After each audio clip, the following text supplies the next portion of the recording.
My style is a painterly color field abstraction. It wasn't always that way. I mean, it changes over time and stuff. The older paintings that I did were part of the natural world, or abstractions from the natural world, but were completely different from what I'm doing now. In fact, I worked in the previous style for about 12 years and kind of felt the need to try to do something different. And the wave paintings that you see here now in my studio, I've been working on for 5 years, and they've developed over that time. They certainly didn't start out this way. And it's been the process of working on these paintings and thinking about them, looking at them, that has created what you see. You know, the process of working, there's really two elements for me that this involves.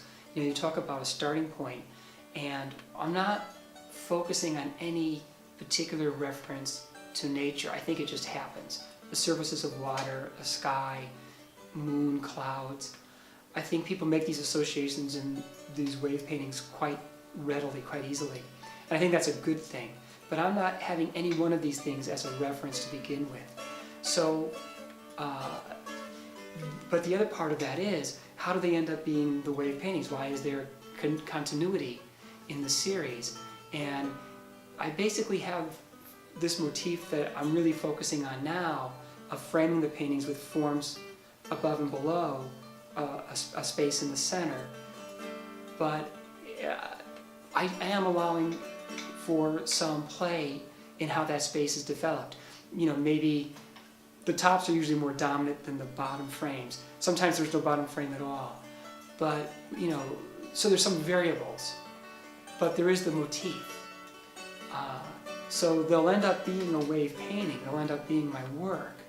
But the starting point, what helps, the point of origination, is really, in a sense, abstract painting itself.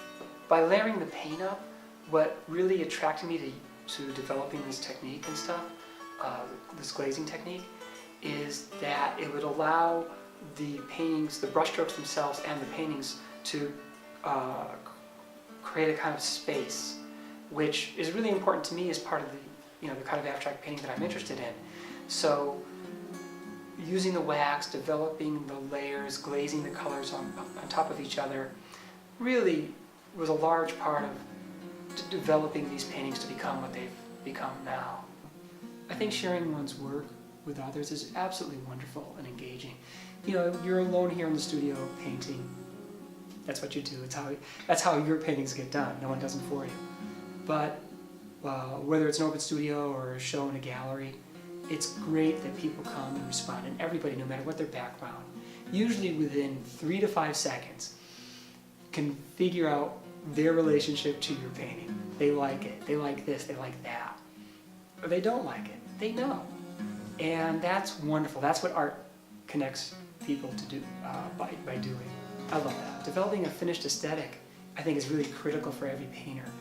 And that it may be different criteria for different painters, but for me, the surface of the painting, as well as the composition and color, forms, harmony, all these things feeling just complete, that the painting is just full.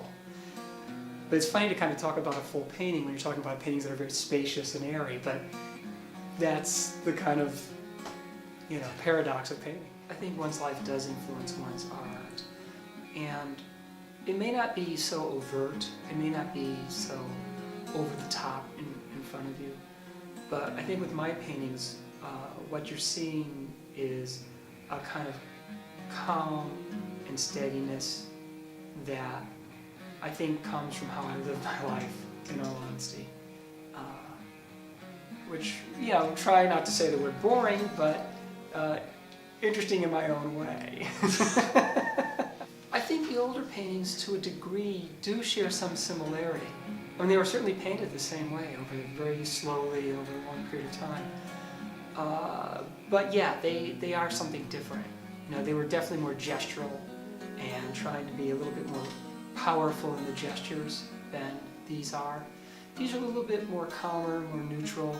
I'm really more focusing upon the space in the paintings and the atmosphere and the feelings of those spaces create. So it is different. How I start paintings is to work very, very slowly and try not to do the same thing over and over. I don't want it to be mechanical or rote. But with the wave paintings particularly, getting down some colors, a sense of space, an atmosphere, and then to build it up. And then through that building process, the composition develops. So even though I have a motif of these forms framing a space, top and bottom of a painting, as a motif, that all the forms in those spaces change as it goes through the process of painting, which is over a period of months. In fact, it could easily be 6 months for especially the bigger paintings. When I first began painting, I was using acrylics, which are very easy to begin with, quick and easy, quick drying paints to work with. But I switched to oil rather kind of intuitively, just knowing it was going to be a richer color and stuff. And then I started actually managing art material stores. I actually worked for a few paint companies. So I got to learn a lot about paint and everything else. And the other part about painting, whatever paint you use, is developing your medium, your technique and stuff.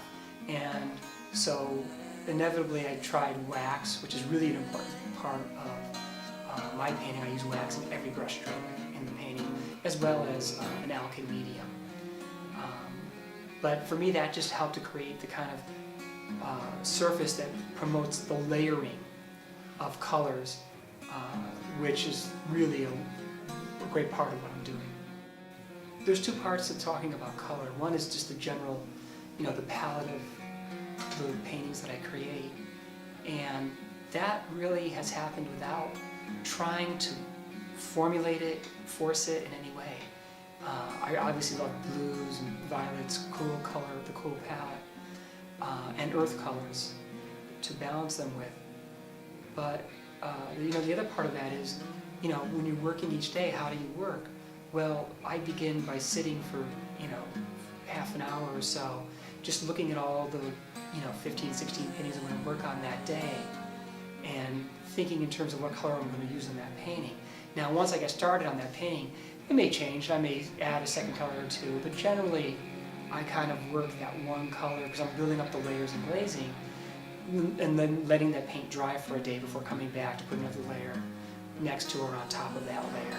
Yeah, I think criticism does help you to see your work, from someone else's eyes, but also to see it in a more critical way that can only help you.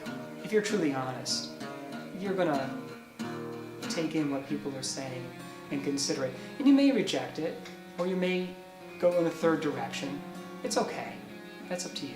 It's what you do with it. It's up to you. I kind of enjoy the fact that someone responds so much to a painting that they want it, they want to acquire it and stuff.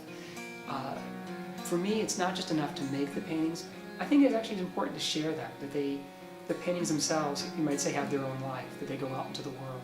But they're going out into the world just because someone has responded to them, not indifferently, but with a passion to some degree that they would want to live with that work. And I think living with work, I think that's wonderful.